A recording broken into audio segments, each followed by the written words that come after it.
ఈ ప్రభుత్వము దాదాపుగా మొదటి సంవత్సరంలోనే 60 నుంచి 65,000 ఉద్యోగ నియామకాలకు ప్రణాళిక సిద్ధం చేసి వివిధ శాఖలలో, అది సింగరేణి కావచ్చు, ఆర్టీసీ కావచ్చు, విద్యాశాఖ కావచ్చు, పోలీస్ శాఖ కావచ్చు, రెవెన్యూ శాఖ కావచ్చు, ఇతర ప్రభుత్వంలో ఉండే కీలకమైన ప్రతి శాఖలో ఉన్న ఖాళీలను భర్తీ చేస్తూ నిరుద్యోగ సమస్యను పరిష్కరించి గతంలో పేరుకుపోయిన చెత్తనంతా కూడా ప్రక్షాళన చేసుకుంటూ పరిపాలన అందించే ప్రయత్నం చేస్తున్నాము.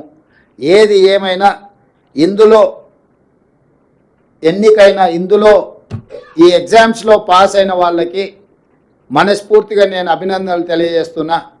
భవిష్యత్ తరాల యొక్క బాధ్యత మీ మీద ఉన్నది. టీచర్ ఉద్యోగం అనేది ఉద్యోగం కాదు, ఇది భావోద్వేగము.